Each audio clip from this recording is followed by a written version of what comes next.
You are now listening to Wave a Sound. Welcome to episode 86 of Versus Mike History. I am your host, Michael History. Be sure to like, follow, and subscribe to the podcast wherever you choose to listen. And if we are on your preferred platform, let us know and we'll do our best to change that. For premier access to Versus Mike History content, join our members-only subscription tier on versusmikehistory.com. You know, despite the messages of this culture which say that life is about things and about acquiring, about fame, about prestige, that's not really what life is about, and that what's real important is caring for other people. It is trying to leave the earth better than you found it. It's about things inside that matter, and that despite what television and all the others may say about violence, that's not the way to resolve problems, that's the opposite of love, that despite what they say about success, that what success really has to be, which is what my father and mother taught me, is about serving, that serving is the rent that everybody pays for living, and that's what serving is the rent that every human being pays for living.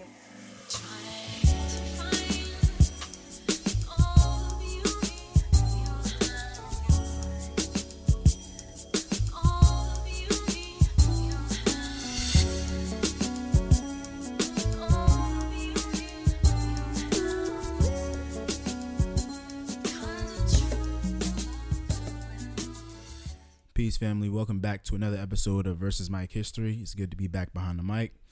I hope that everybody is doing well out there.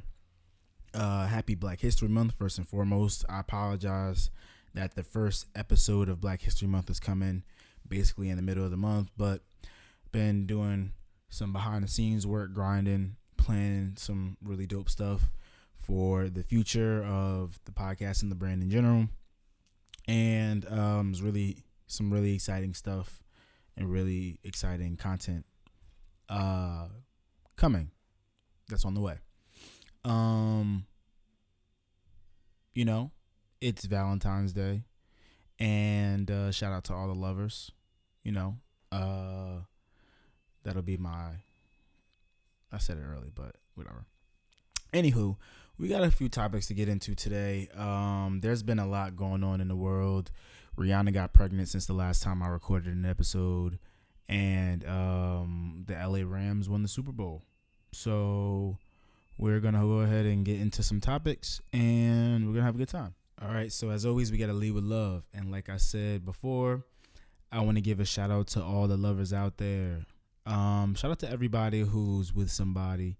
I think that in the society that we live in today, we undervalue the value of a partnership, you know, and how, you know, meaningful and useful and resourceful a relationship can actually be. I'm kind of pro relationship, but I've been single for a while now. That's nobody's business, but you know, I figured I'd share that here.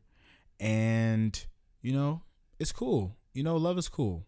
And I think that more people should choose love, because we live in a society that's fueled by hate right now, and it's not getting us anywhere productive. So shout out to all the lovers. And if you got somebody, keep them close. All right. So this episode is going to be kind of weird, because a lot of the topics that I have to cover this week, I didn't have articles for. So it's going to be like a kind of an extended word of mouth type of episode. And I'm going to get started with Coachella. So Coachella is doing Coachella collectible NFTs, which is lifetime festival passes, digital collectibles redeemable for physical items, and more, available now at nft.coachella.com. And that's very cool. I want to see if these are still available, and they are. So I'm gonna read the official blurb on the website. So, unlike lifetime Coachella passes, art prints, photo books, digital collectibles, and more, Coachella collectibles are first of its kind opportunity to own lifetime festival passes, unlock unique on-site experiences, physical items, and digital collectibles. Embrace new technology to connect and discover. We have partnered with FTX US to build on environmentally friendly marketplace Solana. A portion of the proceeds from each item will be donated to Give Directly, Lidris Camp, I don't know what that is, and Find Food Bank. And the royalty will support the creators involved, more novel NFT experiences to come. This all is pretty interesting to me. You guys know that I've been getting into the NFT industry for a while now.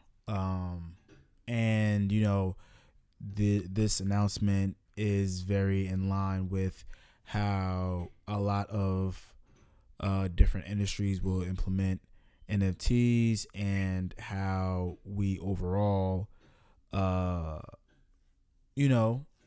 just see a shift in how the technology and blockchain technology specifically is used in our everyday lives moving forward. I implore everybody to get educated on blockchain technology and how it will change everything. But this is all interesting, and shout out to Coachella for moving quickly on new technology. I think that this is very cool, and I just wanted to report on it. So yeah. Okay, next up, I have here that Snoop Dogg has acquired the Death Row Records brand from MNRK Music Group, an entity backed by funds of private equity firm Blackstone. I have a statement from Snoop Dogg here. It says, Snoop Dogg, now owner of Death Row Records, said, "I am thrilled and appreciative of the opportunity to acquire the iconic and culturally significant Death Row Records brand, which has immense untapped future value. It feels good to have ownership of the label I was part of at the beginning of my career and as one of the founding members. It is an extremely meaningful moment for me. I would like to personally thank the teams at Blackstone, MNRK, and especially David Kassenbaum, who worked collaboratively with me over several months to make this exciting homecoming a reality. I'm looking forward to building the next chapter of Death Row Records." Shout out to Snoop for acquiring ownership over Death Row Records. I think this is interesting because a lot of people were asking about music catalogs and things like that. I'm not sure if this had any relation to any type of music. I'm sure that he can release music under the brand moving forward since he is now the owner, but I don't think the deal actually came with music. Hopefully, something that I saw on Twitter that I did not want to overlook is the fact that Murder Was a Case is not on streaming services, and with this purchase, hopefully it will be. Now, I don't think, being said that the deal probably didn't involve any music, there's probably no correlation, but it would be dope to see that happen. And yeah, so all things are starting to revert back into the natural order of things, and that's pretty cool. So shout out to Snoop, shout out to Death Row, and everybody involved. This next topic is a little dicey. So Dave Chappelle has been in the news quite recently for some zoning projects that has been going on in the neighborhood that he lives in Ohio. So if you haven't known before this, Dave Chappelle lives in a small town in Ohio called Yellow Springs. Now, there was a group or a few individuals who decided that they wanted to develop some property in Yellow Springs. The people who had the idea to develop housing in Yellow Springs had in their mind that it was intentionally going to be built to serve affordable housing. Now, there is a video of Dave Chappelle at a city hall meeting or city council meeting, and he's speaking about how he will withdraw the millions of dollars that his businesses bring in a year out of Yellow Springs if they decide to move forward with the decision to develop the properties. A lot of people, there's a lot of speculation surrounding this story because people that rep Dave Chappelle are saying that he isn't against affordable housing in Yellow Springs. It's just that the people who want to develop the property want to develop it on his land. I'm seeing other reports that he simply just doesn't want affordable housing. He doesn't care if property is developed. It just can't be for affordable housing. And that's essentially what has happened in this story. So the property will still be developed into living spaces and rental units, but it won't be for affordable housing. And it's very disappointing to hear, but I would implore everyone to do their own research on this story. I just thought it was really interesting because a lot of people had different angles and had made up their minds about how they felt about this situation before it had fully developed. And I think we're getting away from the truth a little bit, and things are still worth researching if we even if we have opinions about the people that we're hearing the news about previously before that. So I just wanted to speak on that for a bit, and now I'm gonna move on. All right, I have here that biracial Miami Dolphins head coach says he identifies as a human being instead of black. I'm getting this from Black Enterprise, so bear with me. Mike McDaniel, the new head coach for the Miami Dolphins, has been getting a lot of attention recently, but it has nothing to do with his on-field accomplishments. McDaniel replaced Brian Flores, who was fired and filed a racial discrimination lawsuit against the NFL and 3 teams after finding out another coach got the New York Giants head coaching vacancy, instead of his interview with the team. After the Dolphins hired McDaniel, they were quick to praise the team for hiring a minority coach. McDaniel is multiracial and has a black father. However, McDaniels struck a different tone during his introductory press conference. According to multiple reports, McDaniel said he wants to be identified as a human being, adding that he's never experienced racism, but his parents did.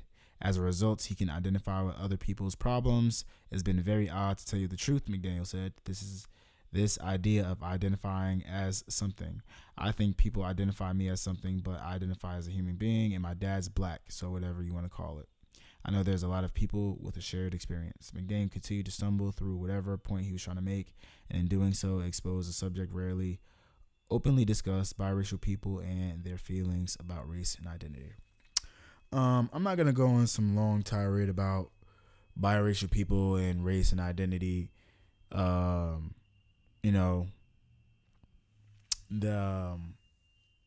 it is interesting that somebody with a black parent would not want to identify or does not identify as black. Because even if you grew up not experiencing racism, you could still know that racism exists and still identify as a black person. This is somebody that has chosen not to do so.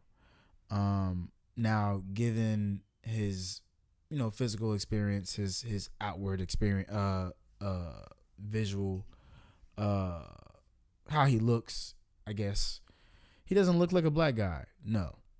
But, to me, that doesn't really matter when you have black parents. So this is really all over the place. I just wanted to speak on it because I wanted you guys to, have an idea of what this was about. But I'm really struggling with it because it's like, he was chosen because he has a black father, but he doesn't feel like he's experienced racism. Okay, but you are receiving preferential treatment in this instance because of your black father. So, it's a weird line, but whatever. I think that's all I'll speak about on that. Let's actually get into some word of mouth topics though. So Rihanna is pregnant. Shout out to her, I guess. She is having a baby by A$AP Rocky. So congratulations to them.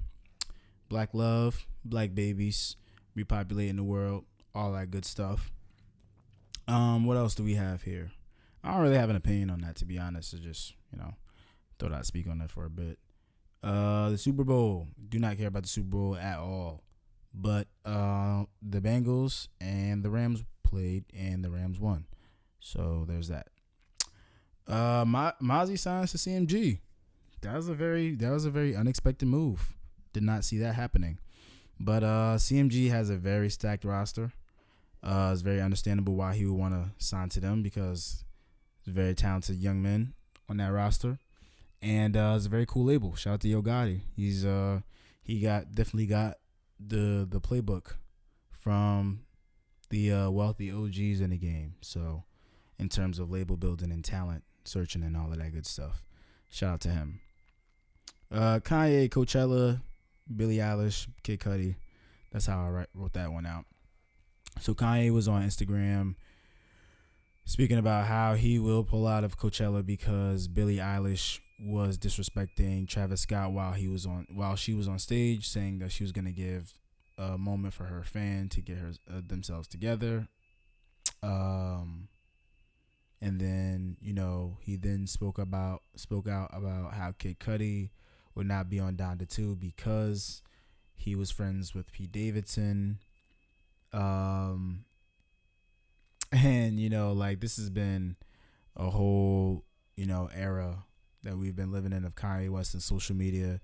But it's been very interesting to see people's reaction to everything that's going on, I personally don't really have an opinion on it. It's just too far above anything that I could even remotely care about.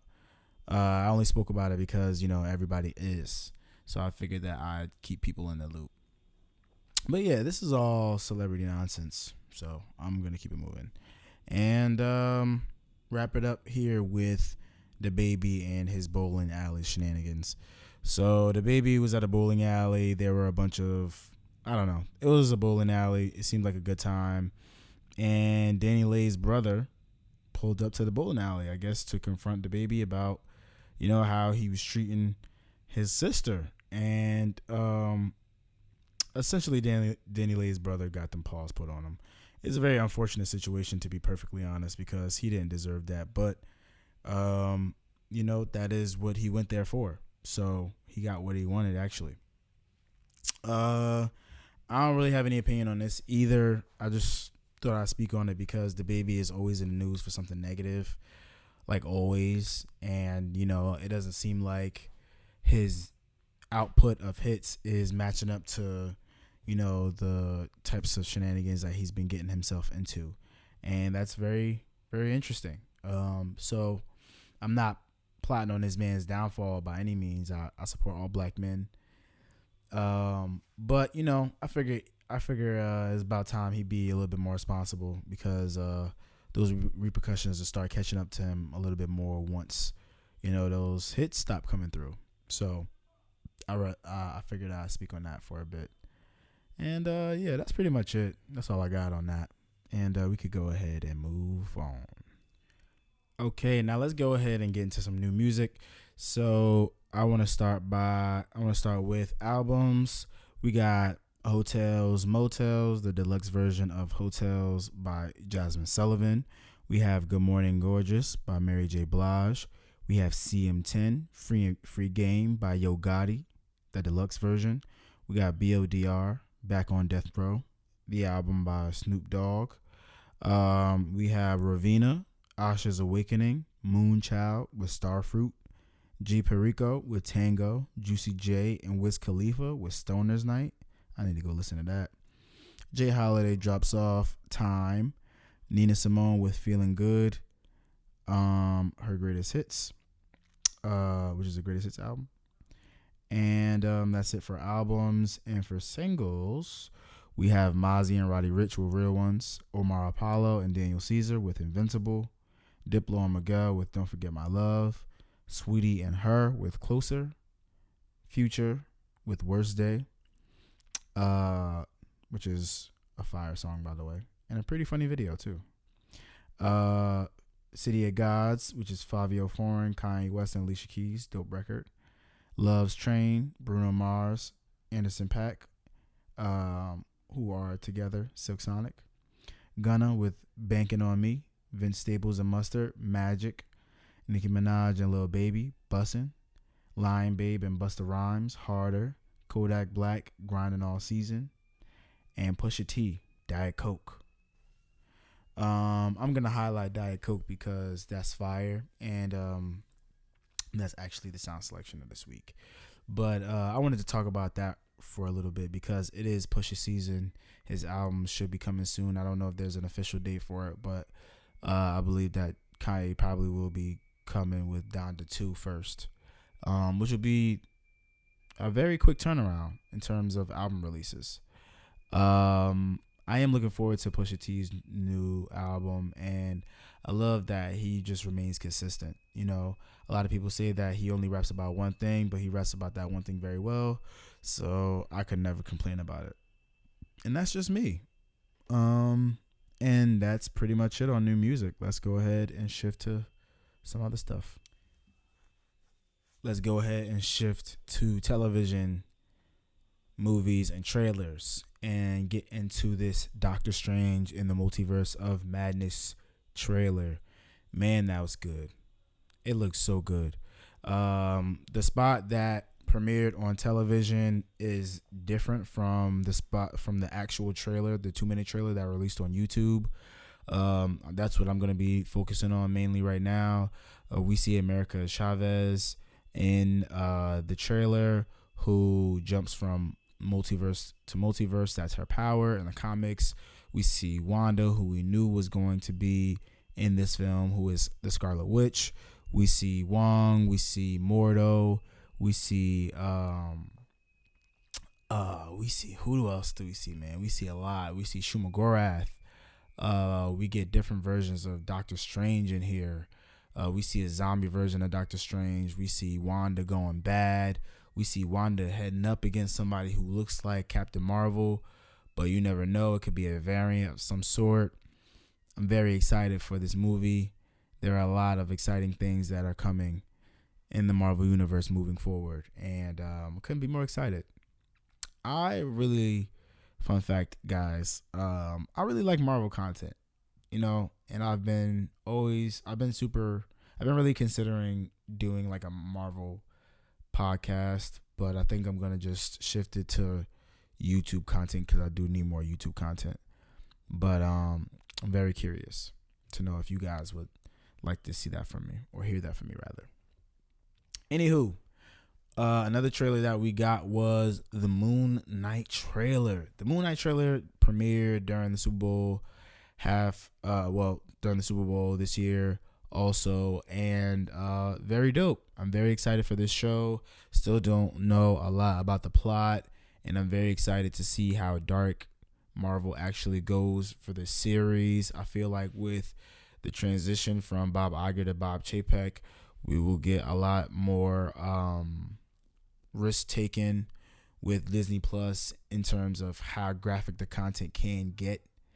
And they've been talking about moving a lot more adult content onto Disney Plus. Bob Chapek has, and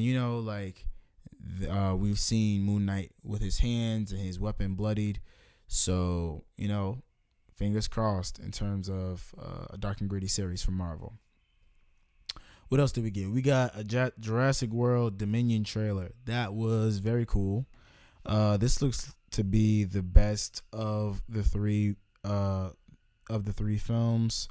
I have not seen the third film, obviously, because it hasn't come out yet. But the world being taken over by dinosaurs is the exact movie that everyone's wanted to see for their entire lives. So the fact that we're finally getting it from the exact franchise who we should be getting it from, which is Jurassic World, is absolute excellence. Now let's move on. So we got a new Peacemaker as well. Peacemaker is continuously good. I'm very excited to see how this series ends. We got one more episode left.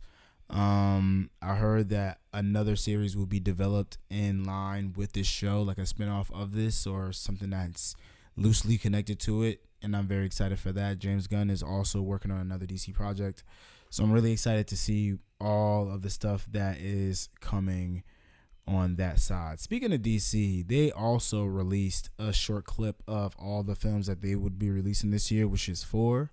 The 4 films that they will be releasing this year are Black Adam, The Flash, Aquaman 2, and The Batman. I'm really excited for all 4 of these films, man. I really am. Well, I'm excited. Well, a lot less for Aquaman 2, I'm not going to lie. But I'm really excited for The Flash. I'm really excited for The Batman. And I'm really excited for Black Adam. First of all, Black Adam's been in development for like 15 years at this point. It's actually crazy. What else? The Flash was supposed to come out 3 years ago, I think. Something crazy like that. It's been a long time coming. And the Batman, the last solo Batman movie that we've gotten was The Dark Knight Rises. So it has to live up to that standard, the Christopher Nolan standard. And yeah, it's just exciting times for comics in general, man. Kind of got away from the point, but those TV spots were very cool looking, and I'm very excited. What else? Bel-Air. Well, I haven't seen it yet, but I've heard very, very good things about it.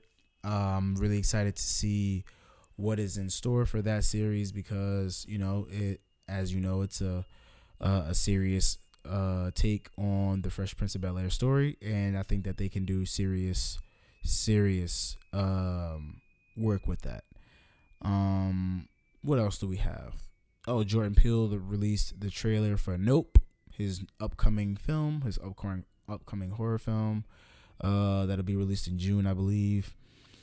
It stars Keke Palmer, Stephen Yeun, and Daniel Kaluuya is also in that, and it looks pretty good, man. I'm excited.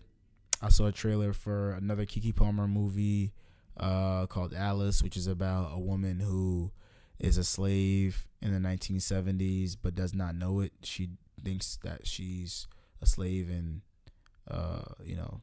slavery time. And it's a really interesting story. Not really my flavor per se, but I am interested in checking it out this time around. What else do we have? That's pretty much it in terms of movies and trailers and stuff. I'm trying to think. Oscars are coming up. I'm not really going to speak on that here because I'm not a really big Academy kind of guy. And yeah, I think that's all I'll speak on. Euphoria was nuts again this week as always. So, we got that. And yeah, that's pretty much it. All right, guys, that's pretty much it for this week. Thank you guys for listening. And as always, send topics, questions, music, and movie suggestions to info@versusmikehistory.com. You can follow the podcast on Twitter @versusmikehistory and on Instagram and the Fanbase app @versusmikehistory. Oh, excuse me.